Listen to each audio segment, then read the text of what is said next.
जय हिंद दोस्तों, मैं रमनदीप आप सभी का यूपीएससी हिंदी के सबसे बेस्ट कोर्स ध्रुव बैच के अंतर्गत स्वागत करता हूं। दोस्तों, ध्रुव बैच के अंतर्गत हम लोग करते क्या है, तो हम लोग 500 क्वेश्चन के फॉर्मेट में पूरे जीएस का जीएस 1, 2, 3, 4 का एनालिसिस करते हैं।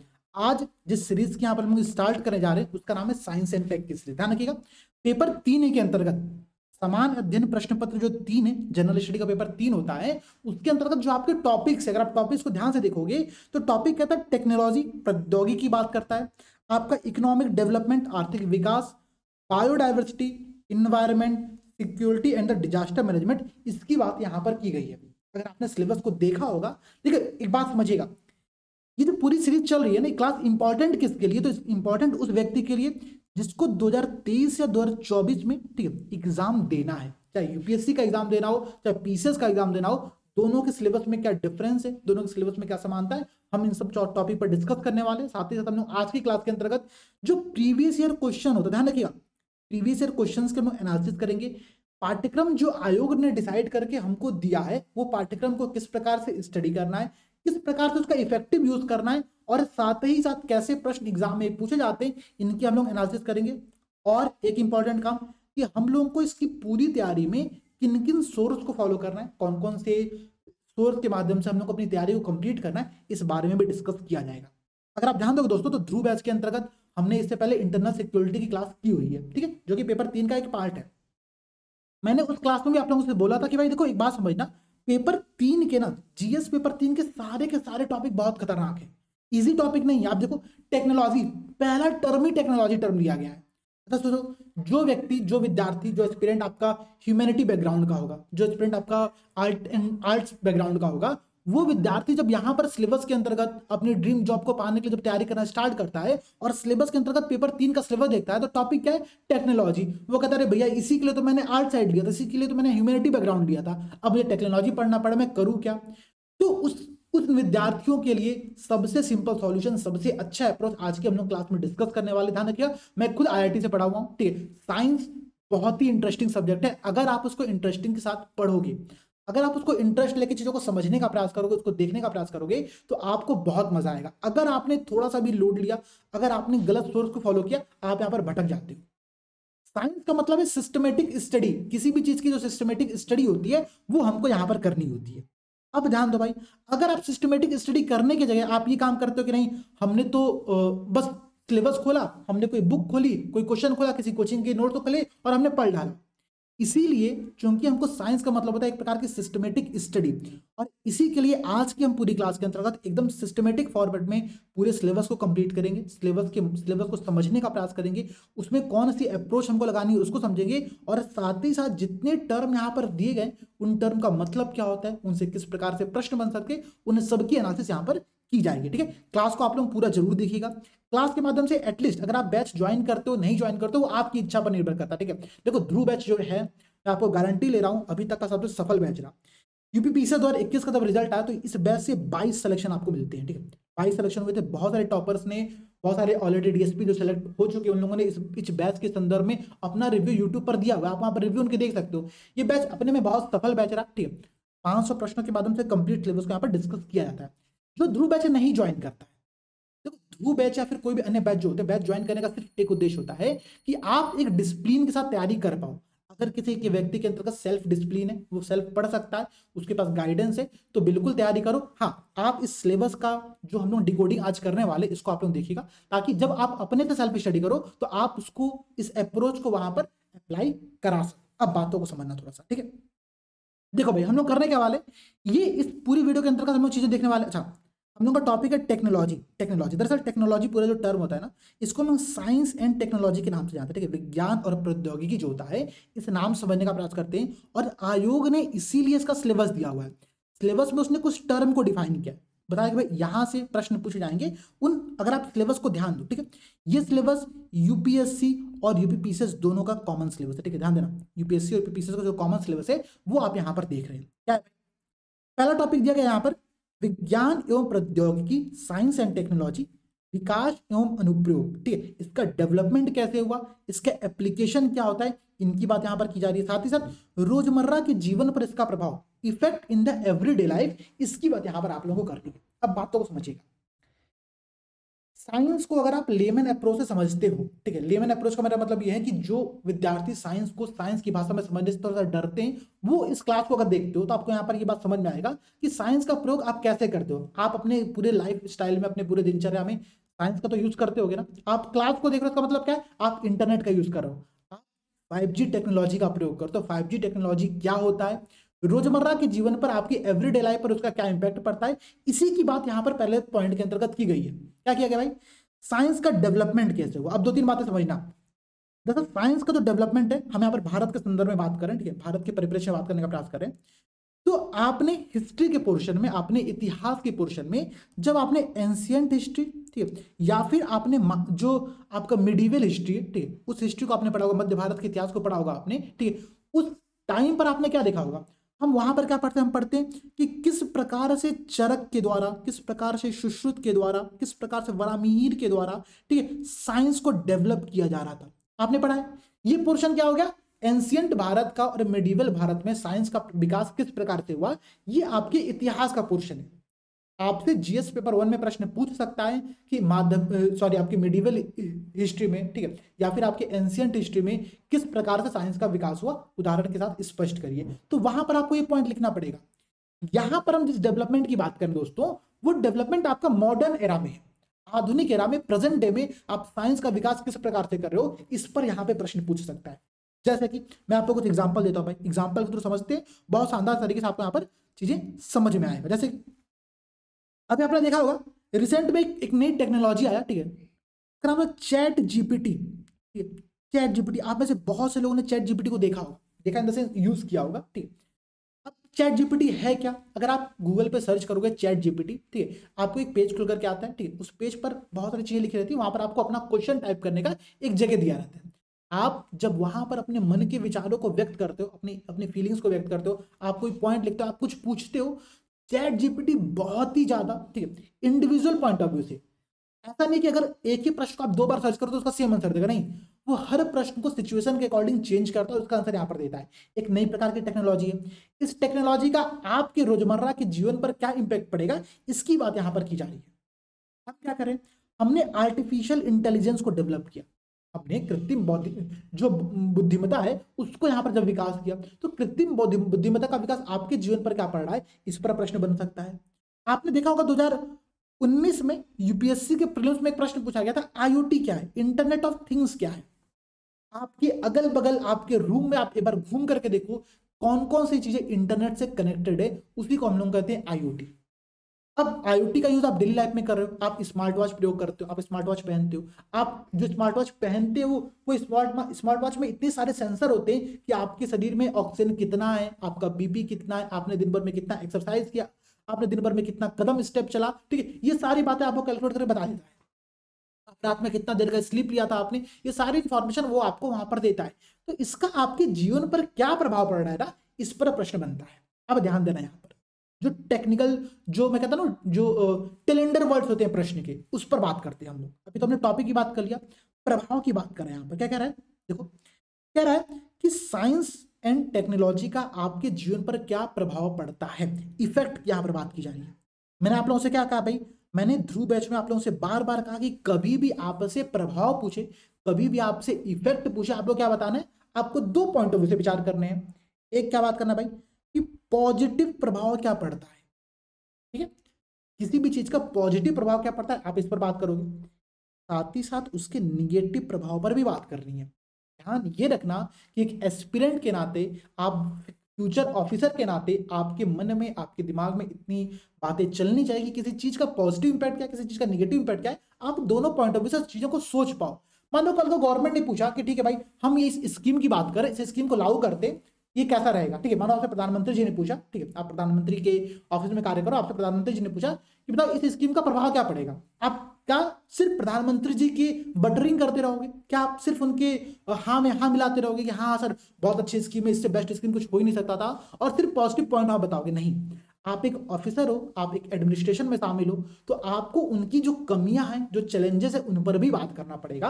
तो यहां पर हम उसके निगेटिव एस्पेक्ट की भी बात करते हैं। ध्यान रखना, कभी भी आपसे प्रश्न में प्रभाव पूछे, कभी भी आपसे प्रश्न में इंपैक्ट पूछे, इफेक्ट पूछे, आपको दोनों डायमेंशन पर बात करनी ही करनी है, इसकी तो गांठ बांध लो। कहीं पर भी जीएस 1 2 3 4 कहीं पर भी आपसे अगर प्रश्न पूछता है, आपसे एसए में प्रश्न पूछता है, एसए में कहता है टॉपिक देता है आपको विज्ञान का प्रभाव, आप क्या सिर्फ पॉजिटिव प्रभाव बताओगे? नहीं, आप बताओगे ना कि दुधारी तलवार होती है, हमने तो एक दुधारी तलवार होती है, पॉजिटिव प्रभाव भी पड़ता है और निगेटिव प्रभाव भी पड़ता है। आपको यही काम यहां पर भी करना है। चैट जीपीटी का पॉजिटिव इंपैक्ट क्या पड़ेगा भाई? जो व्यक्ति लोग अकेले रहते हैं, जो समस्याएं हमको सामना करनी पड़ती है, ठीक है, हम कोई चीज सर्च करते हैं, बहुत आसानी से मिल नहीं पाता है, तो चैट जीपीटी आपको यहाँ पर फायदा दे रहा है, ठीक है, आपको इमोशनल सपोर्ट दे सकता है, आपको इन सब चीजों में हेल्प कर सकता है, आपकी जो डाउट्स है उनको दूर कर सकता है, ठीक है, बहुत सारे काम कर सकता है, एल्गोरिथम पे वर्क कर सकता है। ये उसके पॉजिटिव इंपैक्ट है। नेगेटिव इंपैक्ट क्या है भाई? नेगेटिव इंपैक्ट ये है कि चैट जीपीटी बहुत खतरनाक साबित हो सकता है क्राइम की दुनिया में। क्रिमिनल भी तो इसका यूज कर सकते हैं, सिर्फ आप ही अकेले थोड़ी यूज करोगे। साथ ही साथ ये जहां पर आज की दुनिया में हम लोगों से फिजिकल कनेक्टिविटी खत्म करते जा रहे हैं, सिर्फ और सिर्फ कंप्यूटर लैपटॉप की दुनिया में शामिल होते जा रहे हैं, वहां पर चैट जीपीटी जैसे जो सिस्टम है, क्या वो आपको नहीं लगता कि वो आपको जब इमोशनल सपोर्ट देना प्रारंभ कर देंगे, आप उससे बात करके देखो, चैट जीपीटी आपके लिए बहुत अंदर पोएम लिख सकता है, चैट जीपीटी आपकी गर्लफ्रेंड के लिए बहुत अच्छी पोएम लिख कर दे सकता है, आपको लव लेटर लिख करके दे सकता है, इतना सारा काम वो कर सकता है वहां पर। और हर काम इंडिविजुअल पॉइंट ऑफ व्यू से होगा। आप अपने उसको जो आपके डाउट्स है, जो आपके इश्यूज है, आप उनको बताओ, आपके अकॉर्डिंग वो आंसर सेलेक्ट करके वहां पर बताता कि हाँ भाई ये आंसर है। आप एक बार ट्राई करना, आपको एक काम कह रहा हूं करने को, ट्राई करना, आप मेंस का कोई भी एक प्रश्न उठाना, ठीक है, उस प्रश्न को वहां पर लिखना कि 150 वर्ड्स में इसको मुझे एक्सप्लेन करके बताओ। आपको सबसे बेस्ट स्ट्रक्चर में वो उस प्रश्न का आंसर लिख करके दे देगा। पर ट्राई करके देखना कि चैट जीपीटी वास्तव में कैसे कार्य करता है, ये बात आपको वहां पर समझ में आएगी। ये उसका यूज है, चैट जीपीटी का यूज वो है, तो ये समझना। मैंने बस एक नई टेक्नोलॉजी पर बात किया, टेक्नोलॉजी बहुत सारी हो सकती है, ध्यान रखना। बिल्कुल परेशान मत होना कि सर आप सिर्फ एक ही टेक्नोलॉजी की बात क्यों करो, बहुत सारी टेक्नोलॉजी यहाँ पर हो सकती है। तो ये एक आपका पॉइंट रहा। अच्छा, दूसरा पॉइंट, एक बात और समझो भाई, देखो दरअसल क्या है ना कि हम लोगों को इस पूरे पेपर 3 में, मैं आपको बता रहा हूँ, पूरे पेपर 3 में हमको करंट अफेयर्स का यूज बहुत ज्यादा करना रहता है। ये सारे टॉपिक करंट अफेयर्स के, इकोनॉमिक डेवलपमेंट करंट अफेयर्स का है, बजट आया, इकोनॉमिक सर्वे आया, गवर्नमेंट ने कोई पॉलिसी क्रिएट किया, कोई स्कीम स्टार्ट किया, प्रश्न वहां से बनकर के आएगा, ठीक है। प्रश्न क्या है भाई? आप देखो, प्रश्न मानो सिक्योरिटी पर, इंटरनल सिक्योरिटी पर प्रश्न है, कोई नया थ्रेट उत्पन्न हो, कोई नया नक्सली एक्टिविटी हुआ, कोई एक्सट्रीमिज्म एक्टिविटी हुआ, आपको इनसे प्रश्न बन सकता है। डिजास्टर मैनेजमेंट, आपने अभी देखा कि तुर्की और सीरिया के अंतर्गत कितनी बड़ी मात्रा में वहां पर अर्थक्वेक आया और भारत की तरफ से ऑपरेशन दोस्त को वहां पर क्या किया जा रहा है, ऑपरेट किया जा रहा है, संचालित किया जा रहा है। तो ऐसे जो टर्म है ना, इस पूरे टॉपिक में, पेपर 3 के पूरे टॉपिक में करंट अफेयर्स की भूमिका सबसे ज्यादा होती है। अगर यहाँ पर मैं आपको एक बात बताऊं, अभी अगर आपने 2023-24 का बजट देखा होगा, ठीक है, 2023-24 का आपने बजट देखा गवर्नमेंट का, अभी जो 1 फरवरी को प्रस्तुत किया गया था, उस बजट में गवर्नमेंट ने साइंस एंड टेक के लिए, ठीक है, विज्ञान और प्रौद्योगिकी के लिए, ठीक है, यहाँ पर टोटल जीडीपी का केवल 0.36% फंडिंग यहाँ पर अलॉट किया, ध्यान रखना, टोटल जीडीपी का केवल 0.36% यहाँ पर फंड अलॉट किया गया है, जो कि अपने में बहुत कम है।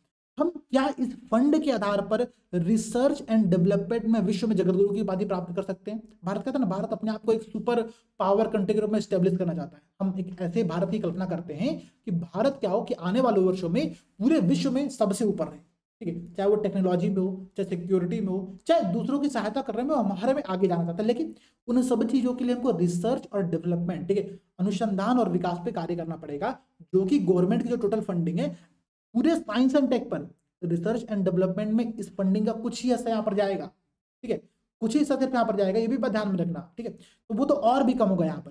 तो टोटल जीडीपी का केवल इतना % हम साइंस एंड टेक पे खर्चा कर रहे हैं, एक बेसिक फंडामेंटल पॉइंट है। अब समझना, मैंने आपको ये पॉइंट बताया क्यों? मैंने बताया इसलिए कि जब आप करंट अफेयर्स पढ़ते हो, जब आप मैगजीन्स को देखते हो, जब चीजों को पढ़ते हो, तो समस्या पता है क्या आती है? आप फैक्ट देखते हो, आप बजट की तैयारी कर रहे होगे, आपने प्रीलिम्स के एग्जाम के लिए बजट को पढ़ा होगा, लेकिन समस्या क्या है? हमने प्रीलिम्स की जब तैयारी किया तो हमने सिर्फ प्रीलिम्स की तैयारी किया, जब मेंस की तैयारी कर रहे हैं तो हम सिर्फ मेंस की तैयारी कर रहे हैं, हम प्रीलिम्स और मेंस को इंटरलिंक नहीं कर पा रहे हैं। आप प्रीलिम्स और मेंस तक की क्यों सीमित रह रहे हो? आप इंटरव्यू की भी यहाँ पर बात करो। जब हम इंटरव्यू की तैयारी और साक्षात्कार की तैयारी करते हैं तो क्या है भाई, हम ऐसा बिल्कुल संभव नहीं है, जो व्यक्ति इंटरव्यू तक पहुंचेगा उसको पता भी होगा इस बात का कि प्रीलिम्स और मेंस के बिना इंटरव्यू तो होना ही नहीं है। और प्रश्न क्या पूछा जाएगा? प्रश्न पूछा जाएगा भाई कि बताओ चाइना और भारत के जो संबंध है वो खराब क्यों हो रहे हैं, क्या में क्या समस्याएं, क्या चुनौतियां, क्या समाधान आप बताते हो, ये प्रश्न मानो आपसे वहां पर पूछा गया। तो जिसने मेंस में इस पॉइंट को पढ़ा होगा, जिसने प्रीलिम्स में कुछ फैक्ट को देखा होगा कि भारत और चाइना की बाउंड्री कितनी लंबी है, लैंड बाउंड्री जो भारत और चाइना के मध्य में है वो कहाँ कहाँ से गुजरती है, वहां पे कौन कौन सी समस्याएं हैं, ठीक है, ये जिसने पढ़ा होगा वही तो उसका आंसर दे पाएगा। तो प्रीलिम्स की तैयारी आप अलग करते हो, मेंस की अलग करते हो, ये बहुत बड़ी समस्या है। हमको इसकी इंटीग्रेटेड तैयारी करनी है। अगर आपने प्रीलिम्स के लिए कोई फैक्ट देखा है, कोई करंट अफेयर्स के टॉपिक को देखा है, आपको उसी का लिंक कहां पर करना है, मेंस की अपने आंसर राइटिंग में करना है, और यही आपके पूरे आंसर को इनरीच करता है। आपके मार्क्स सिर्फ तब बढ़ते हैं अगर कोई बेसिक प्रश्न पूछा जाएगा ना, कोई बेसिक प्रश्न पूछा गया, मानो कि आर्टिफिशियल इंटेलिजेंस क्या है, इसके प्रभाव पर टिप्पणी करे। कोई भी विद्यार्थी जो यूपीएससी की तैयारी कर रहा है, जो पीसीएस एग्जाम की तैयारी कर रहा है, जो एक ड्रीम जॉब की कल्पना करता है, वो सोचता है कि वो फ्यूचर में अधिकारी बनेगा, तो उसको इतना तो पता होगा कि आर्टिफिशियल इंटेलिजेंस क्या होता है, उसके पॉजिटिव नेगेटिव इंपैक्ट उसको पता होंगे, ठीक है, वो कुछ कुछ तो लिख करके आएगा ही। लेकिन जो विद्यार्थी, जो एस्पिरेंट वहां पर कुछ करंट अफेयर्स के डाटा को इनरीच करेगा, बताया कि आर्टिफिशियल इंटेलिजेंस का प्रयोग करके ये क्राइम यहां पर देखने को मिला, वो वहां पर कुछ फैक्ट देगा। वो ये बताया कि आर्टिफिशियल इंटेलिजेंस इन एग्जांपल्स में हमारे लिए बहुत हेल्पफुल हो सकता है। आप उसको वहां पर एग्जांपल जो शेयर करेगा, जो करंट अफेयर्स के टॉपिक को ऐड करेगा, वही आगे बढ़ सकता है, उसको यहाँ पर नंबर अच्छे मिलेंगे। सिंपल सी बात यहाँ पर ये बेसिक आंसर, जनरलाइज आंसर तो कोई भी लिख करके आ सकता है, जनरलाइज आंसर तो कोई भी लिख करके आ सकता है, ये बात आपको पता है, ठीक है। चलो भाई, फिर से हमारे सिलेबस पर आते हैं, सिलेबस को समझने का प्रयास करते हैं, सिलेबस में यहाँ पर और कौन से पॉइंट यहाँ पर दिए गए हैं, ठीक है। हमने पहला पॉइंट को देखा, हमने पहले टॉपिक को देखा कि भाई टॉपिक यहाँ पर क्या था, ठीक है। अब समझो, आप डेली लाइफ में, अब डेली लाइफ में जो लोग मोबाइल यूज करते होंगे, गूगल यूज करते होंगे, वो ओके गूगल यूज करते होंगे, ठीक है। एलेक्सा यूज करते होंगे आप, जिनके पास iOS मोबाइल होगा, आईफोन होगा, वो सिरी को यूज करते होंगे। ये सब क्या है, सारे आपकी डेली लाइफ में यूज होने वाले साइंस एंड टेक के कुछ पार्ट्स होते हैं, इनके पॉजिटिव और निगेटिव इंपैक्ट पर आप लोगों को बात करनी है। सिलेबस का पहला टॉपिक यही है। सिलेबस का सेकंड टॉपिक कहता है आप लोगों से दोस्तों, ठीक है, ध्यान दीजिएगा, कि विज्ञान और प्रौद्योगिकी में भारतीयों की उपलब्धियां, ठीक है, achievements of the Indian in science and technology, इस पर यहां पर बात की गई। अब बात समझिए, ये टॉपिक थोड़ा सा आप लोगों के लिए इंपॉर्टेंट है और एकदम fully current affair based topic है। जैसे कि अब समझना, अगर मैं सही होऊंगा तो पिछले वर्ष 2021 में, 2022 में, 2021 में एक प्रश्न पूछा गया था, ठीक है। प्रश्न क्या था कि 2021 में, 2020 में प्रश्न पूछा गया था, स्वामीनाथन, MS स्वामीनाथन और विश्वेश्वरैया, इन दोनों ने जो साइंस में उपलब्धियां हासिल किया वो क्या थी, उनको सूचीबद्ध करिए। ये प्रश्न पूछा गया था, ठीक है, यूपीएससी के मेंस में 2020 में ये प्रश्न एग्जाम में आया हुआ था। आप समझना, यहाँ पर डायरेक्टली सिलेबस का एक पॉइंट है, भारतीयों की उपलब्धियां, भारतीयों की उपलब्धियां, ये टॉपिक यहाँ पर दिया गया है। तो अगर आपने इस टॉपिक को पढ़ा, आप आंसर क्लियर कर सकते हो। बात समझना, अब समस्या ये आती है, समस्या क्या है यहाँ पर, भाई किन भारतीयों की बात हम करें। ऐसे तो भारत के एक इंजीनियर तो है नहीं, कल को कलाम जी पर प्रश्न पूछ सकता है, कल को किसी अन्य व्यक्ति पर प्रश्न पूछ सकता है। हाँ, हालांकि अगर कलाम जी पर प्रश्न पूछेगा, आप लोग आंसर बहुत अच्छे से लिख करके आओगे, मुझे इतना भरोसा है, ठीक है, क्योंकि कलाम जी तो मतलब वास्तव में एक बहुत ही बड़े लेवल के व्यक्ति थे, ठीक है, उनकी तो कुछ बात कर ही नहीं सकते, उनके बारे में बेसिक इन्फॉर्मेशन तो आप सबको होगा। लेकिन मैंने कोई एक नया पर्सन के बारे में पूछ दिया जो कि बहुत नया नाम है, तो वैसे टॉपिक तैयार कैसे होंगे। तैयार करने का सिर्फ और सिर्फ एक तरीका, एक सोर्स है, वो है करंट अफेयर्स। करंट अफेयर्स में जो व्यक्ति न्यूज में रहा, जो व्यक्ति न्यूज में, जैसे कि एग्जांपल के तौर पर मानो किसी भारतीय व्यक्ति को नोबेल पुरस्कार मिला साइंस एंड टेक में, ठीक है, आप उस व्यक्ति का नाम याद कर लो, उसका यहाँ पर आप लोग यूज कर सकते हैं। किसी को बायोलॉजी में मिला, किसी को मेडिसिन में मिला, तो उनका नाम आप लोगों को याद करना पड़ेगा, उनके बारे में कुछ कुछ रिसर्च करने पड़ेंगे, नोट्स बना लेना, 3-4 पॉइंट लिख लेना, आप उसके आधार पर आंसर को यहाँ पर लिख सकते हो, ठीक है। तो भारतीयों की उपलब्धियां जो है, achievements of Indian in the science and technology, पहली बात यहाँ पर हमने इंडिविजुअल लेवल में बात किया कि यहाँ पे किसी व्यक्ति के प्रश्न संदर्भ में जब प्रश्न आएगा तो उसको अटेम्प्ट करना है। प्रश्न का एक फॉर्मेट यहाँ पर और हो सकता है, फॉर्मेट क्या हो सकता है भाई, जैसे मानो कोविड के संदर्भ में प्रश्न है कि कोविड के टाइम पे, ठीक है, कोविड के दौरान भारत में वैक्सीन का निर्माण किस प्रकार से हुआ। ये किसी इंडिविजुअल व्यक्ति की उपलब्धि नहीं है, ये एक देश के तौर पर हमारी उपलब्धि है कि हमने कोविड वैक्सीन को तैयार किया, हमने पूरे भारत में हर व्यक्ति को डबल वैक्सीन और उसका बूस्टर डोज भी लगवाया, ये हमारी अपने में एक उपलब्धियां है। तो इस उपलब्धि को हमने कैसे हासिल किया, ये प्रश्न यहाँ पर पूछ सकता है। ये अचीवमेंट हमको कैसे प्राप्त हुआ, इस पर एक प्रश्न पूछ सकता है और पूछा गया है। मैं आप लोगों को प्रीवियस ईयर के क्वेश्चन आगे दिखाने वाला हूँ। पहले हम सिलेबस को डिस्कस करते हैं, सिलेबस को समझने का प्रयास करते हैं डिटेल में, फिर हम लोग उस पर जाएंगे और फिर हम लोग पूरी क्लास को 4 या 5 शेड्यूल में डिवाइड करें कि कितने दिन की क्लास कंप्लीट होगी और किस टॉपिक को हम लोग कैसे पढ़ने वाले, ये हम लोग क्लास के लास्ट में देखेंगे, ठीक है। और देखो भाई, फिर क्या कह रहा है भाई कि इंडिजनाइजेशन ऑफ द टेक्नोलॉजी, देश देशज रूप से प्रौद्योगिकी का विकास, ठीक है, जो तकनीक है, जो प्रौद्योगिकी है, जो टेक्नोलॉजी है, उसका किस प्रकार से स्वदेशीकरण किया जाए, इसकी बात यहाँ पर कह रहा है। साथ ही साथ डेवलपिंग न्यू टेक्नोलॉजी, नए प्रकार के टेक्नोलॉजी का डेवलपमेंट किस प्रकार से हो, इसकी बात यहाँ पर की गई। नई टेक्नोलॉजी कैसे भाई, मेटावर्स, आपने सुना होगा फेसबुक का नाम चेंज कर क्या कर दिया गया, मेटावर्स कर दिया गया, ठीक है, मेटावर्स। और मेटावर्स का यूज डेली लाइफ में हो रहा है, पता है आप लोगों को, मैंने एग्जाम्पल कई बार दिया भी है, मैं एग्जाम्पल देखा भी था उस टाइम पे। मेटावर्स का यूज ऐसे किया गया जब मेटावर्स आया वास्तव में, ठीक है, तो मेटावर्स के माध्यम से एक कपल ने शादी किया, ठीक है। अच्छा, शादी क्यों किया कोविड के टाइम पर शादी, क्योंकि लड़की के जो पिताजी थे उनकी डेथ हो चुकी थी। अच्छा, वो चाहते थे कि मेरे शादी में मेरे पिताजी शामिल हो। अब इस वजह से मेटावर्स के माध्यम से उसमें एक अवतार क्रिएट किया गया उनके पिता का, और वो अवतार उस शादी में पार्ट करता है, ऐसी भूमिका को वहां पर दिखाया गया। तो एक प्रकार से इमोशनल टच भी दे रहा है। टेक्नोलॉजी हमको सिर्फ और सिर्फ समाज से बाहर नहीं निकालते, समाज से जोड़ने का भी कार्य करती है। इसकी एग्जाम्पल यहाँ पर आप लोग देख रहे हो, ठीक है। तो नई टेक्नोलॉजी किस प्रकार से डेवलप हो रही है उनकी भी बात हम लोग कर रही है। और क्या टॉपिक है भाई, एक बार टॉपिक हम लोग और देखते हैं, ठीक है।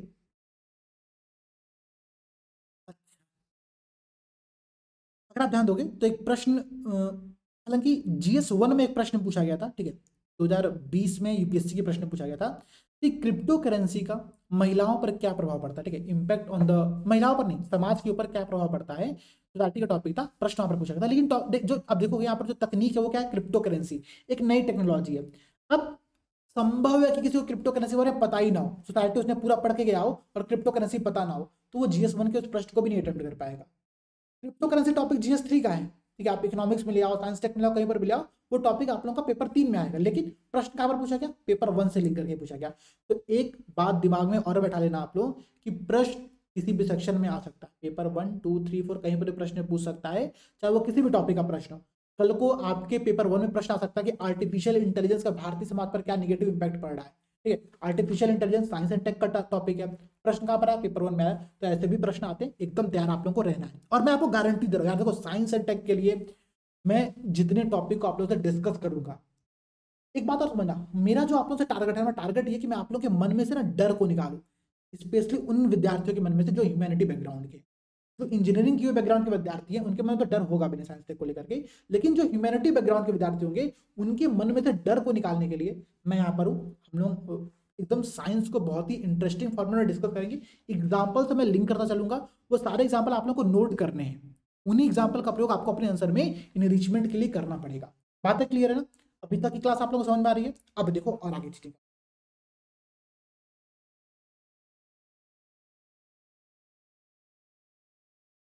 कह रहा है।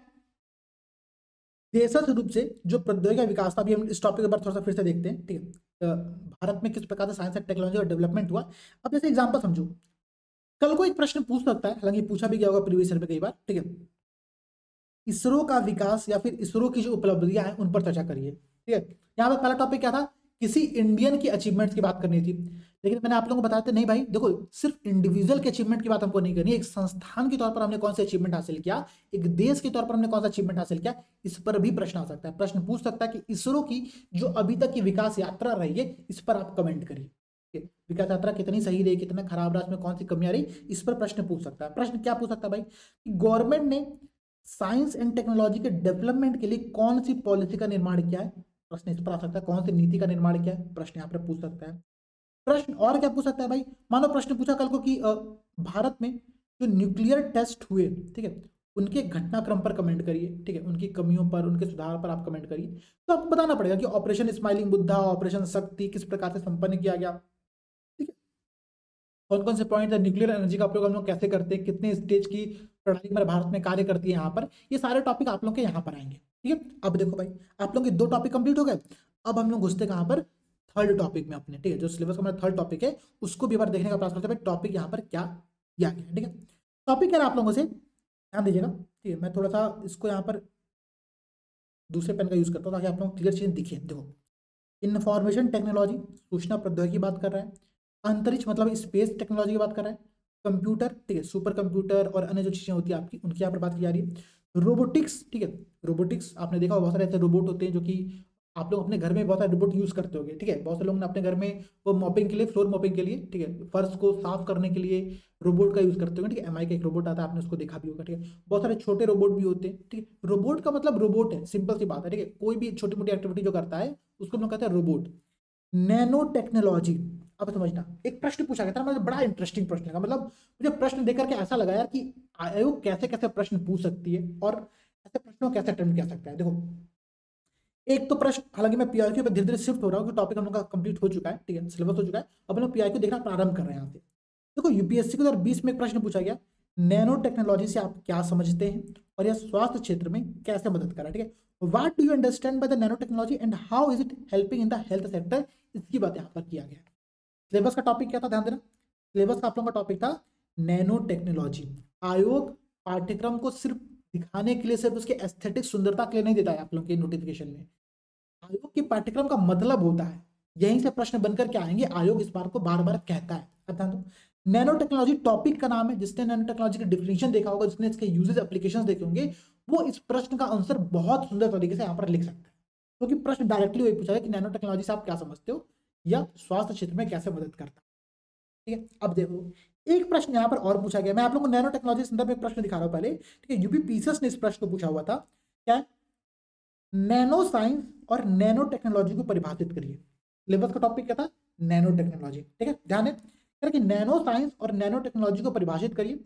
विज्ञान और एग्रीकल्चर, साइंस एंड एग्रीकल्चर में इनकी क्षमता पर, इनकी जो पोटेंशियल है, इस पर आपको विस्तार से डिटेल में चर्चा करना, एनालिसिस करना, इसकी बात यहाँ पर प्रश्न पूछा गया है। आप ध्यान दो, सिलेबस में था नैनो टेक्नोलॉजी, प्रश्न पूछा गया नैनो साइंस भी क्या होता है। अब बहुत से लोग कंफ्यूज, आधा दिमाग गायब कि सर नैनो साइंस क्या होता है, हमने तो नैनो टेक्नोलॉजी पढ़ा था, इन दोनों में कुछ डिफरेंस भी होता है क्या, हमने तो कभी सुना भी नहीं था कि इन दोनों में कुछ डिफरेंस होता है। अब इन दोनों के डिफरेंस को हम लोग कैसे ही बताएं, कैसे डिफरेंस को समझे, ये आप लोग के मन में, दिमाग में प्रश्न कूद रहा होगा। भाई सिंपल सी बात है, मैंने आप लोगों को टॉपिक, पहले सबसे पहला टॉपिक क्या डिस्कस किया, मैंने क्या कहा कि आज की क्लास में हम लोग साइंस एंड टेक्नोलॉजी देखने वाले हैं, हम लोग विज्ञान और प्रौद्योगिकी देखने वाले हैं, ये बात मैंने आप लोगों को बताया। वही तो प्रश्न है, nano science, nano technology, nano शब्द है साइंस और टेक्नोलॉजी के बाहर ही लगाया गया है, ठीक है। नैनो साइंस और टेक्नोलॉजी के साथ यहाँ पर अगर आप दोनों के आगे नैनो शब्द लगा दो, आपका नैनो साइंस और नैनो टेक्नोलॉजी बन गया। मतलब अगर आपको इस टॉपिक का साइंस और टेक्नोलॉजी में क्या डिफरेंस होता है ये पता होगा, आप इस प्रश्न को बेहद सिंपल अप्रोच में लिख सकते हो।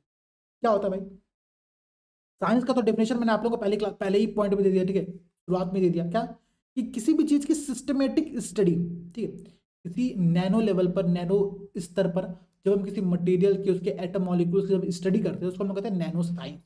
साइंस मतलब क्या होगा, स्टडी करना। टेक्नोलॉजी मतलब क्या होगा भाई, उसका एप्लीकेशन करना, ठीक है। तो एप्लीकेशन करना, जब आप नैनो साइंस का एप्लीकेशन कहीं पर करते हो, नैनो टेक्नोलॉजी आती है। बेसिक सा पॉइंट था, एकदम बेसिक पॉइंट था। साइंस और टेक्नोलॉजी में जो डिफरेंस अगर आपको पता है, आप ऐसे प्रश्नों को लिख सकते हो। क्लियर, एकदम कॉन्सेप्ट क्लियर। अब हम फिर से क्या आते हैं, सिलेबस पर आते हैं, ठीक है। देखो भाई, सिलेबस क्या हम लोग का, आप लोगों को सिलेबस दिखाता हूँ। सिलेबस आप लोगों को था information technology, space technology, computer, robotics, nano technology, आगे एक टर्म देखिए बायोटेक्नोलॉजी, और बौद्धिक संपदा अधिकार, इंटेलेक्चुअल प्रॉपर्टी राइट्स की बात कर रहा है। उसके संबंध में जो मुद्दा है, जो इश्यूज है और जो चैलेंजेस है, उनकी बात यहाँ पर की गई है। अब ध्यान दीजिएगा, यहाँ पर मैं आप लोगों को 2-3 बातें बताता हूँ। देखो, इस पूरे टॉपिक में जो प्रश्न बन सकता है, पूरे टॉपिक में जो प्रश्न बन सकता है, प्रश्न क्या बन सकता है, ध्यान दीजिएगा। पहला प्रश्न बन सकता है कि ये क्या होते हैं, ठीक है। अब ये क्या शब्द आपको कहाँ पर लगाना पता है, आप इंफॉर्मेशन टेक्नोलॉजी के आगे लगा दो क्या, आप लगा दो स्पेस टेक्नोलॉजी के आगे क्या, रोबोटिक्स क्या, नैनो टेक्नोलॉजी क्या। नैनो टेक्नोलॉजी पर तो मैंने आपको 2 प्रश्न दिखाया है कि नैनो टेक्नोलॉजी क्या है, इस पर तो 2 बार प्रश्न पूछा गया है, ठीक है। अब देखो, इसी प्रकार से बायोटेक्नोलॉजी, इन पर आप लोगों से ये पहला प्रश्न बन सकता है कि ये क्या होते हैं। तो क्या के साथ इनका एग्जाम्पल आप लोगों को तैयार करना होगा, एक बेसिक स्ट्रक्चर, किसी भी सिलेबस को देखने का तरीका समझिएगा आप लोग, ठीक है। सेकंड पॉइंट यहाँ पर आप लोग क्या तैयार करोगे भाई, इस सिलेबस के अंतर्गत सेकंड पॉइंट आप क्या तैयार करोगे कि इन टेक्नोलॉजी का लाभ क्या है, ठीक है, इनके यूजेस क्या है, इनके एप्लीकेशंस क्या है, इस पर प्रश्न पूछ सकता है, ठीक है। यहाँ पर भी आप लोगों को पैरेलली एग्जाम्पल देखने पड़ेंगे। साथ ही साथ, क्योंकि मैंने आप लोगों से फिर से कहा कि आप एक सिविल सर्वेंट बनने जा रहे हो, आप एक प्रशासन में शामिल होने जा रहे हो, तो आपको सिर्फ लाभ पर चर्चा नहीं करनी चाहिए, इनकी चैलेंजेस क्या है, इनके चैलेंजेस क्या है, चुनौतियाँ क्या है, प्लस इनके इश्यूज क्या हैं, इस पर भी आप लोगों को बात करनी पड़ेगी, इनकी कमियों को भी आप लोगों को देखना पड़ेगा, और साथ ही साथ गवर्नमेंट यहाँ पर कौन से एफर्ट्स कर रही है, गवर्नमेंट कौन से इनिशिएटिव ले रही है, गवर्नमेंट ने इंफॉर्मेशन टेक्नोलॉजी में कौन से एफर्ट्स की, गवर्नमेंट ने रोबोटिक्स टेक्नोलॉजी को डेवलप करने के लिए कौन से एफर्ट की, उनकी बात आप लोगों को करना पड़ेगा। इसके साथ ही साथ आप देखो यहाँ पर, ठीक है, आपको अपने मन से कुछ सजेशन, कुछ सुझाव हर टॉपिक के संदर्भ में तैयार करना पड़ेगा। सुझाव कैसे हो सकते हैं, सुझाव कैसा हो सकता है, पहला सुझाव क्या होगा भाई, सुझाव सिंपल तौर पर ये हो सकता है कि आप, मानो प्रश्न पूछा गया कि आर्टिफिशियल इंटेलिजेंस पर या फिर इंफॉर्मेशन टेक्नोलॉजी पे प्रश्न है, तो पहला सुझाव तो यही दो ना कि इसकी जो निगेटिव यूजेज है, ठीक है, जो इसके निगेटिव एप्लीकेशन है, उनको रोकने के लिए हम लोग को एक स्ट्रेटेजिक अप्रोच के साथ आगे बढ़ना चाहिए, ताकि इसकी जो कमियां हैं उनको हम लोग यहाँ पर दूर कर सके। पहला सजेशन तो आप लोग का ये एकदम रेडीमेड सजेशन है, हर जगह आप लोग इसको अप्लाई कर सकते हो, यूज कर सकते हो। और क्या सजेशन दे सकते हो भाई, सजेशन तो कि गवर्नमेंट इसमें कुछ अन्य एफर्ट्स करे ताकि ये टेक्नोलॉजी और आगे क्या हो, डेवलप हो। तो कैसे एफर्ट करेगी, रिसर्च एंड डेवलपमेंट, ठीक है, अनुसंधान और विकास की यहाँ पर बात कर सकते हैं हम लोग कि गवर्नमेंट को इस क्षेत्र में और R&D पर कार्य करना चाहिए। एक सजेशन आपका ये रेडीमेड तैयार है। आप यहाँ पर एक फैक्ट का भी प्रयोग कर सकते हो कि गवर्नमेंट जीडीपी का केवल 0.36% साइंस एंड टेक पर खर्चा करती है, जो कि अपने में बहुत कम है, हमको इसको बढ़ाने की यहाँ पर आवश्यकता पड़ेगी, ठीक है। एक आपका रेडीमेड सजेशन यहाँ पर ये हो गया। तो सजेशन आप लोगों को इस प्रकार से रेडीमेड तैयार करने हैं। एग्जाम हॉल में बैठ के सजेशन तैयार करने से अच्छा है कि आप पहले से सजेशन को तैयार करके रखे रहो, ताकि उसका जब आपको एग्जाम में यूज करना रहे, आपके पास स्ट्रक्चर पहले से तैयार हो, बस आपको उसको यहाँ पर अप्लाई करना हो, ठीक है, बस आपको यहाँ पर पेस्ट करना हो। ये सिंपल सा आप लोगों को फॉर्मेट फॉलो करना पड़ेगा, ठीक है। ये आप लोगों की सिलेबस की टोटल अंडरस्टैंडिंग थी। सिलेबस इस प्रकार से आप लोगों को यहाँ पर दिया गया है। अब अगर हम लोग थोड़ा सा पीवाईक्यू को देखने का प्रयास करें, ठीक है, देखो ध्रुव बैच के बारे में फिर से बता दे रहा हूँ, जिनको ज्वाइन करना है ज्वाइन कर लेना, फीस बहुत नॉमिनल है, ठीक है, 2023 2024 दोनों के लिए बैच चल रहा है, ठीक है, मेंस का सबसे शानदार बैच है ये, ठीक है, इससे मतलब शानदार तो कुछ हो ही नहीं सकता। बाकी आप ध्यान दीजिएगा, यहाँ पर आप लोगों को मैं पीवाईक्यू स्टार्ट करता हूँ। यूपीएससी 2022 आईएएस 2022 की परीक्षा में कौन से प्रश्न पूछे गए, प्रश्न देखिएगा, ठीक है। मैंने आप लोगों से क्या कहा भाई कि साइंस का डेवलपमेंट किस प्रकार से हुआ, इस पर प्रश्न पूछा सकता है। प्रश्न करंट अफेयर से लिंक किया जाएगा, ये भी मैंने आप लोगों को बताया, और मैंने आप लोगों को एग्जांपल भी दिया था कि कोविड वैक्सीन पे प्रश्न बन सकता है, बना होगा, ठीक है। अब देखो यहाँ पे वो प्रश्न दिया गया, प्रश्न क्या कह रहा है कि what is the basic principle behind the vaccine development, vaccine विकास का आधारभूत सिद्धांत क्या है, ये प्रश्न पूछा गया। How do vaccine work, vaccine कैसे कार्य करते हैं, and what approaches were adopted by the Indian vaccine manufacturer to produce कोविड-19 वैक्सीन। इसकी बात यहाँ पर क्या है कि भारत के जो इंडियन वैक्सीन मैन्युफैक्चरर थे, ठीक है, जिन्होंने वैक्सीन का निर्माण किया था, वैक्सीन निर्माता थे, उन्होंने कौन कौन सी पद्धतियां, कौन कौन से अप्रोचेस को फॉलो किया, उसकी बात यहाँ पर की जा रही है। अब ध्यान दीजिएगा, प्रश्न बहुत अच्छा है। आपको देखने में प्रश्न टफ लग सकता है कि यार सर वैक्सीन तो हमने पढ़ा ही नहीं, कैसे होता है, काम कैसे करता है, लेकिन अगर आप ध्यान दोगे किस सिनेरियो में प्रश्न बनाया गया, कोविड का परिस्थिति चल रहा था, ठीक है, कोविड लॉकडाउन के टाइम पर जब हमने कोविड के वैक्सीन पर वर्क कर रहे थे, डेली न्यूज़पेपर में, ठीक है, डेली मतलब लिटरली डेली न्यूज़पेपर में वैक्सीन कैसे कार्य करता है, वैक्सीन क्या होता है, वैक्सीन कैसे डेवलप होता है, इन सब पर टॉपिक आ रहे थे, एडिटोरियल आ रहा था, न्यूज़ आ रहे थे, ठीक है, प्रधानमंत्री जी बात कर रहे थे तो कभी कोई न्यूज़ में कहीं दिखा रहे थे, ठीक है, ये चीज़ें टॉपिक लगातार न्यूज़ में थी। तो इस आधार पर ना ये टॉपिक बहुत अच्छा था, ठीक है, बहुत बेसिक टॉपिक था। अगर आपने वो न्यूज़ उस टाइम पर देखा होगा तो अभी आपको लग सकता कि नहीं यार सर मैंने तो अभी पढ़ना स्टार्ट किया, मुझे तो टॉपिक पता ही नहीं है, तो परेशान मत हो, ये topic current affairs based topic था। हाँ, वैक्सीन कैसे कार्य करता है आपको पता होना चाहिए, क्योंकि नई नई बीमारी लगातार आती रहती है, तो ये बेसिक टॉपिक है, पीवाईक्यू का प्रश्न है, आपको इसका स्ट्रक्चर देखना पड़ेगा। और देखो भाई कैसे प्रश्न पूछे गए 2022 में, यूपीएससी वाले आईएएस का पेपर देने जा रहे भाई, तो पेपर अपनी औकात यहाँ पर दिखाई देता है कि भाई मेरी एक औकात है और तुम मेरे औकात से टक्कर तो नहीं ले सकते हो, ठीक। आयोग का प्रश्न जो कह रहा है कि 25 दिसंबर 2021 को, ठीक है, छोड़ा गया जेम्स वेब अंतरिक्ष टेलीस्कोप, तभी से समाचार में बना हुआ है। पहला स्टेटमेंट कोई काम करें, उन्होंने एक बेसिक प्रीलिम्स का फैक्ट यहाँ पर दिया कि 25 दिसंबर 2021 को हमने जेम्स वेब अंतरिक्ष टेलीस्कोप को, स्पेस टेलीस्कोप को यहाँ पर छोड़ा था, वो भी अंतरिक्ष में, एक इन्होंने इन्फॉर्मेशन यहाँ पर दे दिया। फिर कह रहा है उसमें ऐसी कौन कौन सी अनन्य विशेषताएं हैं, यहाँ से प्रश्न स्टार्ट हुआ, जो उसे इससे पहले के स्पेस टेलीस्कोप से श्रेष्ठ बनाती है।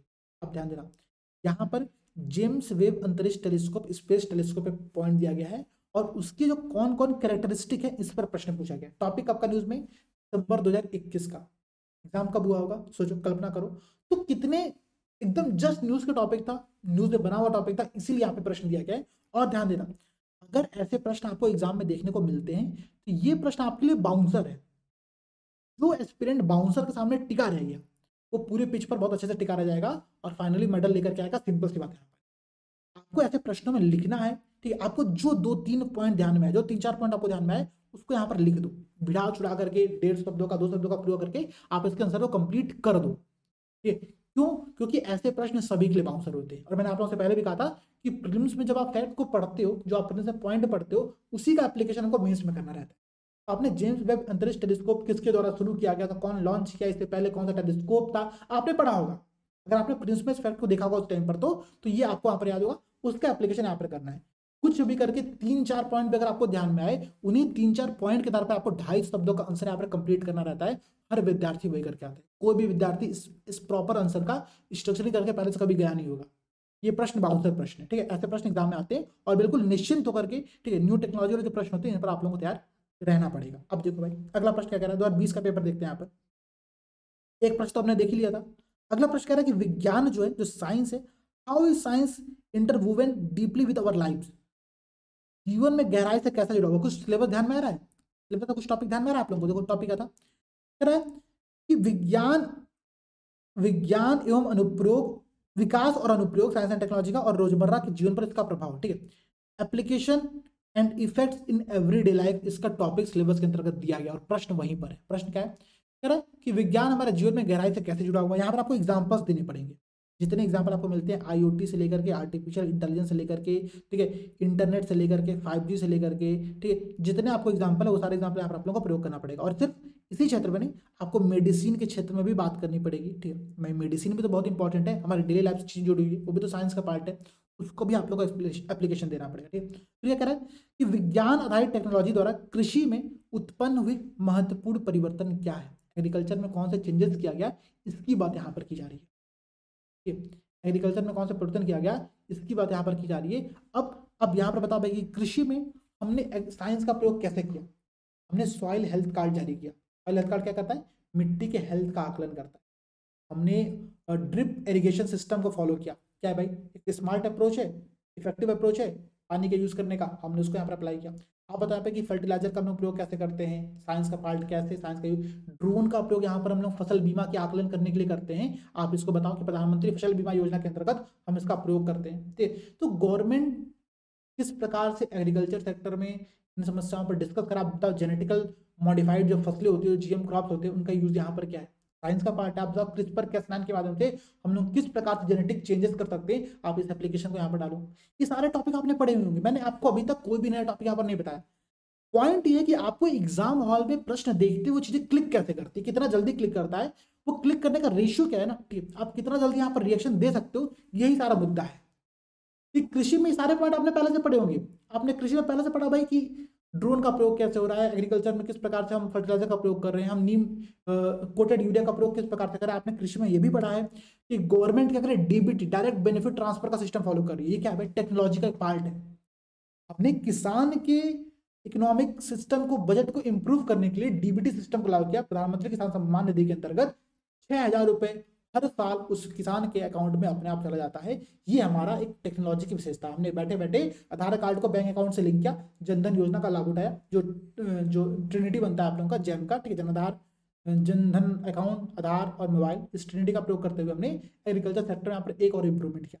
ये सारे पॉइंट्स आप लोगों को यहाँ पर लिखने थे और आप लोगों को पता होंगे, आप लोगों को पता होंगे, बस आपको याद नहीं आते एग्जाम हॉल में, ठीक है। इसी के लिए बहुत सारे क्वेश्चंस की प्रैक्टिस यहाँ पर आप लोगों को करना रहता है, ठीक है। कमेंट करके बताना आप लोग कि इस प्रश्न में जितने पॉइंट मैंने आप लोगों से डिस्कस किए, क्या वो पॉइंट आप लोगों को पता थे कि नहीं पता थे पहले, ठीक है। हम लोग स्ट्रक्चर क्लासेस में देखेंगे, हम लोग प्रश्न के स्ट्रक्चर क्लास में डिस्कस करेंगे, निश्चित रहेगा। ये आप लोगों की ओरिएंटेशन क्लास है साइंस एंड टेक्नोलॉजी को लेकर के, क्योंकि साइंस एंड टेक में आप लोग बहुत डरे रहते हो ना, तो ये आप लोग की ओरिएंटेशन क्लास बहुत इंपॉर्टेंट है। और देखो एक प्रश्न और 2020 में पूछा गया है, कोविड-19 महामारी ने, ठीक है, कोविड-19 महामारी ने विश्व भर में अभूतपूर्व तबाही उत्पन्न कर दी, तथापि इस संकट पर विजय पाने के लिए टेक्नोलॉजिकल डेवलपमेंट का लाभ स्वेच्छा से लिया जा रहा है। इसकी बात यहाँ पर कह रहा है कि इस महामारी के प्रबंधन के सहायतार्थ जो टेक्नोलॉजी की खोज की गई है, उस पर आपको चर्चा करना है। कोविड वैक्सीन का डेवलपमेंट किस प्रकार से हुआ, ठीक है। देखो 2020 में यूपीएससी ने प्रश्न पूछा था, फिर 2022 में यूपीएससी ने फिर से वही प्रश्न पूछ दिया यहाँ पर, ठीक है। यहाँ पर कोविड का नाम नहीं लिया,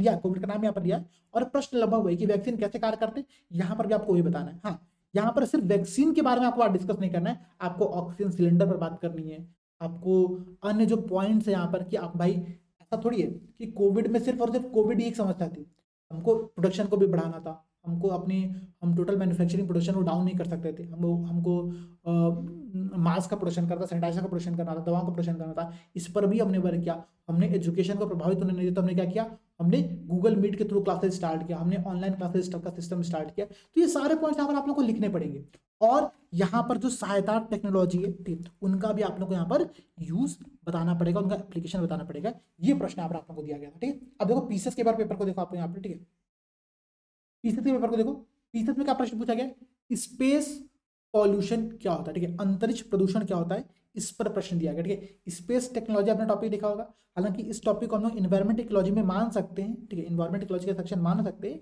लेकिन स्पेस टेक्नोलॉजी टर्म दिया गया है, ई पॉल्यूशन टर्म दिया गया, तो उसको मैं साइंस टेक का भी हिस्सा मान लेता हूँ, दोनों से यहाँ पर आप लोग इस टॉपिक को पढ़ सकते हो, ठीक है।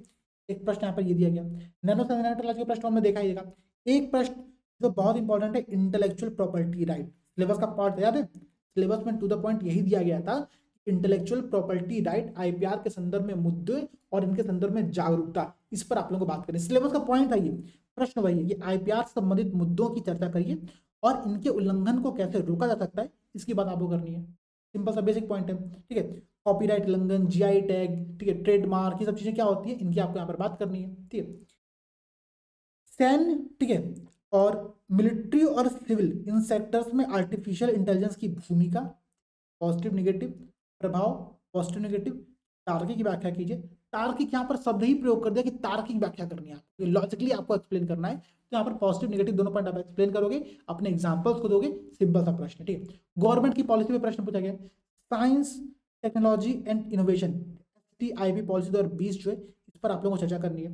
प्रश्न क्या है, नई टेक्नोलॉजी एससीएनजी पर प्रश्न दिया गया कि एससीएनजी क्या होता है, प्रश्न यहाँ पर ये आप देखो।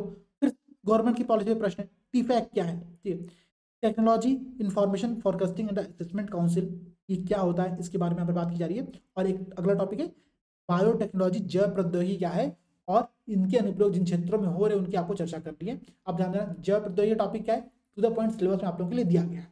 ये सारे वही टर्म जो कि वहां पर आप लोगों के पहले से शामिल थे, ठीक है। ध्यान देना, हम लोग जितने प्रश्नों को अभी देखे पीवाईक्यू के अंतर्गत, वो सारे प्रश्न वहीं से लिए गए, बहुत बेसिक प्रश्न है, इन बेसिक प्रश्न का आप लोगों को अपने एग्जाम में प्रयोग करना पड़ेगा। अब साइंस एंड टेक्नोलॉजी के इस पूरे टॉपिक को पढ़ना कैसे ना, इस बात को समझिए। सबसे इंपॉर्टेंट पॉइंट मैं अब आप लोगों से डिस्कस कर रहा हूँ, वो एक है ना, आपने मूवी देखी होगी दशरथ माझी वाली जो मूवी थी, नवाजुद्दीन सिद्दीकी जो मूवी थी, ठीक है, दशरथ माझी, उसमें क्या कहते हैं कि जब तक तोड़ेगा नहीं तब तक छोड़ेगा नहीं, आपको भी उसी कॉन्सेप्ट को फॉलो करना है। साइंस एंड टेक्नोलॉजी से या फिर किसी भी अन्य पोर्शन से अपने जीवन की बात करो यार, ये एग्जाम तो बहुत छोटी चीज है, अपने जीवन की बात करो। आपके जीवन में अगर कोई भी समस्या आती है, उस समस्या का आप लोगों को सामना करना है, ठीक है, उस समस्या का सामना करिए, उस समस्या को फेस करिए, उसका सॉल्यूशन निकालिए, आंसर और रिजल्ट आपको अपने आप मिल जाएगा, ठीक है। श्रीमद् भगवत गीता में कहते हैं ना, कर्मंडे वाधिकारस्ते मां फलेषु कदाचन, वही बात कर रही है कि अब देखो, एक बात और समझना, गीता का मतलब बिल्कुल ये नहीं है कि कर्म की चिंता हमको फल की चिंता नहीं करनी, फल की चिंता करनी है भाई। जब आप इस बारे में सोचोगे कि आपका रिजल्ट कैसा होगा, तभी आप पढ़ाई कर पाओगे, कर्म आप तभी कर पाओगे जब आप फल की चिंता करते हो। हाँ, अगर आपने कर्म कर दिया, अगर आपने एग्जाम दे लिया, जैसे अब मेंस का एग्जाम हुआ, ठीक है, मेंस 2022 का रिजल्ट आने वाला है, बहुत से लोग फोन करके पूछते सर रिजल्ट कब आएगा, रिजल्ट कब आएगा। सर पिछले 20 दिन से अफवाह चल रही है कि आज रिजल्ट आने वाला है, और पिछले 20 दिन से हम इसी चक्कर में परेशान है कि रिजल्ट कब आएगा, और मैंने पिछले 20 दिनों में कुछ नहीं पढ़ा। ये काम नहीं करना। गीता इस काम में निष्काम की बात को आपको एक्सेप्ट कराता है, कहता है, गीता क्या कहता है, श्रीमद् भगवद गीता कहता है आप लोगों से कि भाई इस फेज में आप अपने जीवन से, ठीक, जब आप कर्म को कर लो तब उसका टेंशन मत लो। देखो मैं अपने साथ हमेशा गीता यहाँ पर रखता हूँ, तो मैं आपको दिखाता हूँ, मैं अपने टेबल पर जो श्रीमद् भगवद गीता, जो गीता प्रेस की हमारी पुस्तक है ना, छोटी सी, बहुत ही छोटी और बहुत ही क्यूट गीता होती है, उसको मैं यहाँ पर रखा रहता हूँ, ठीक है। संस्कृत में मुझे श्लोक तो कुछ याद है, उसके अर्थ समझना बहुत ही टफ पड़ जाता है, लेकिन वो मेरे पास रहती है। वो काम आप लोगों को भी यहाँ पर करना चाहिए, गीता को आप लोगों को अपने पास रखना चाहिए, ठीक है। मेरे बैग में होगा वो इस टाइम पे, ठीक है, लेकिन वो रहता है, आप लोगों को रखना चाहिए, चीजों को समझना चाहिए।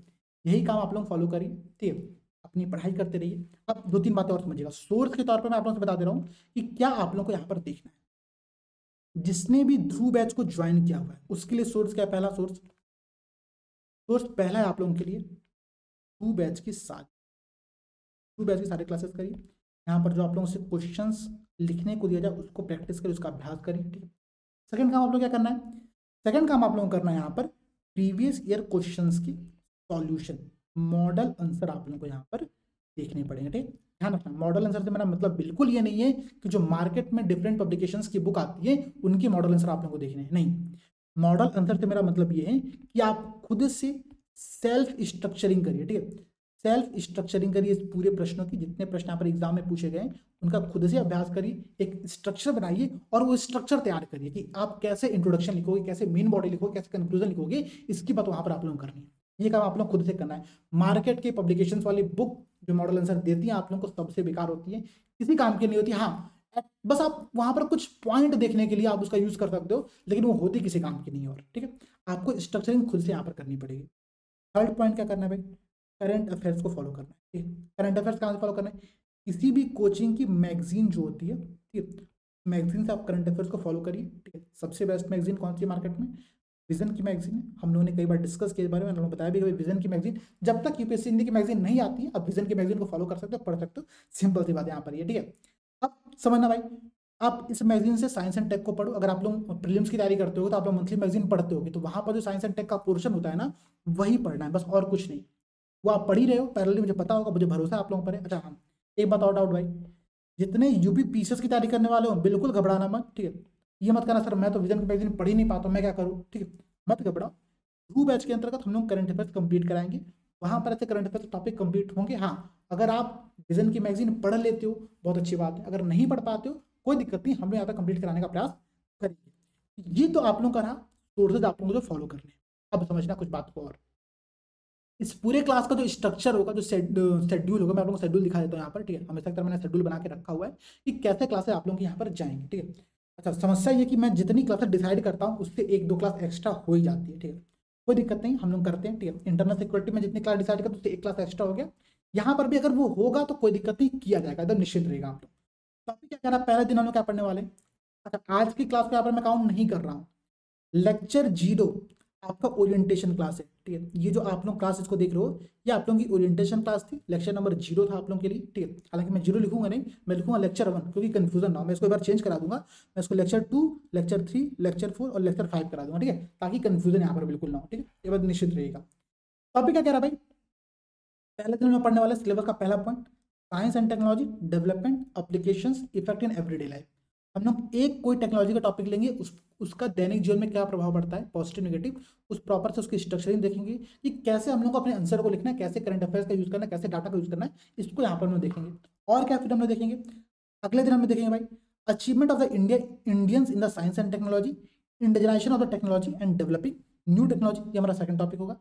थर्ड जो टॉपिक होगा आपका information technology, computers, robotics, nano technology और बायोटेक्नोलॉजी, ये आपके सारे टॉपिक होंगे। इनमें से 3-4 टॉपिक 5 टॉपिक डिस्कस करेंगे, उसके स्ट्रक्चर पर डिस्कस करेंगे, डेफिनेशंस देखेंगे, उनकी चैलेंजेस को देखेंगे, उनके सॉल्यूशंस देखेंगे, समाधान देखेंगे, गवर्नमेंट के एफर्ट देखेंगे। तो ये पूरा टॉपिक हम लोग का यहाँ पर इस प्रकार से तैयार होगा।